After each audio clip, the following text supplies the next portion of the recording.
Punjabi way, you can be rest assured it's going to be really rich and flavorful.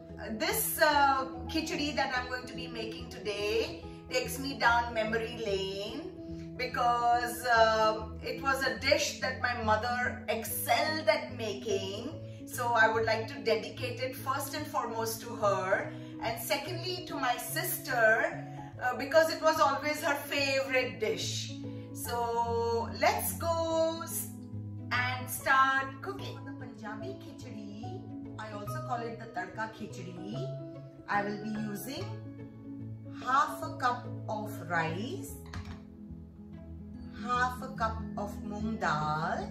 Wash them nicely together and then pressure cook them in a cooker with about 2.5 cups of water.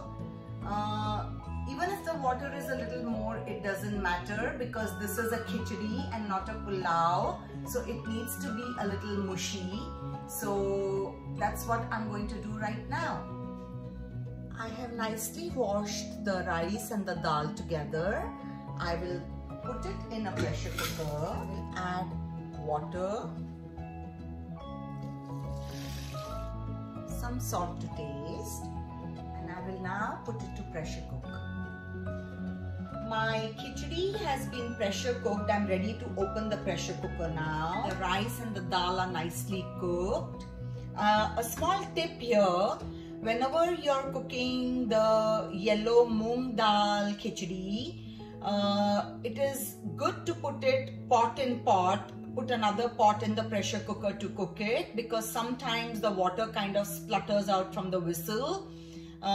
So please be careful whilst you're pressure cooking this particular khichdi. I have done it directly because I know exactly when it will be cooked, but it always is a good thing to do pot in pot for pressure cooking this khichdi.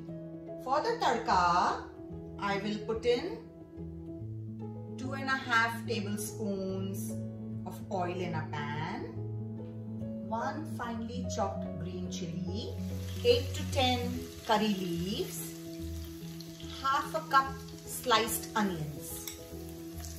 Once the onions become a little translucent, put in 1 cup of chopped tomatoes. The tomatoes are kind of cooked and mushy now, so I will throw in the other spices. 3/4 teaspoon of red chili powder, 1 teaspoon turmeric powder, some salt as per taste. Remember, you have also added some salt with the rice and the dal while cooking it, so be mindful. I will now throw in the cooked khichdi.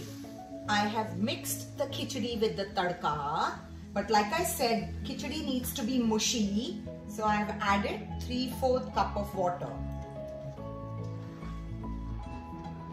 Let this khichdi simmer for about 5 minutes, and then I'm ready to do the tempering. My khichdi has been simmering for about 5 minutes, and can you see the consistency? This is how it should be.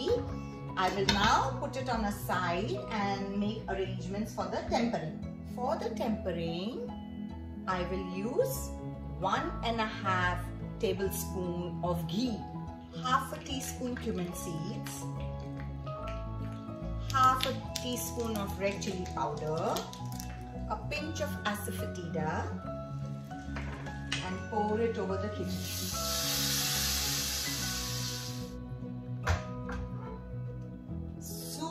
Yummy.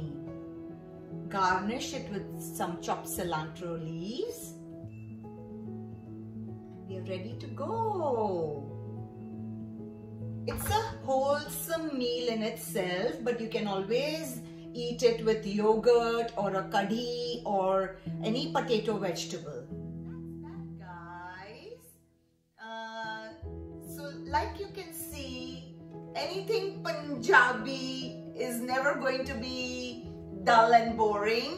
Even a simple thing like khichdi can be really tasty, delicious, flavorful, and lip smacking and finger licking.